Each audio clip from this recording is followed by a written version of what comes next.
चलिए भाई, आज नए खबर के साथ बताने जा रहा हूँ बोल बम सॉन्ग किसका ज़्यादा व्यू गया किसका कम गया है।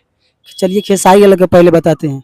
खेसारी लाल का गाना जो है और खुशी कक्कर के साथ में जो गाए हैं बोल बम सॉन्ग, ड्राइवर वाला जो गाना है उनका, वो गाना खेसारी लाल का, पवन सिंह का और शिल्पी राज का जो गाना है वो गाने के साथ अलग अलग बात है।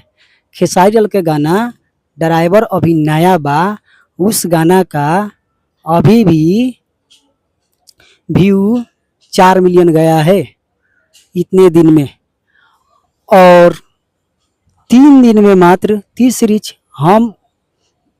सीरीज हमार भोजपुरी पे शिल्पी राज पवन सिंह का जो बोल बम कुछ गाना है वो लगभग 7 मिलियन चला गया है। तो बताइए कितना बवाल जा रहा है पवन सिंह का गाना। और उनका अन्नपूर्णा फिल्म्स पे जो आया है खेसारी लाल का गाना, उस पे फ्लॉप गया है। चलिए भक्ति गाना है, ठीक है, बाकी थोड़ा सा गलत गाए हैं भक्ति में। चलिए आज इतना ही बात कहानी ख़त्म करते हैं, अगला न्यूज बताएंगे।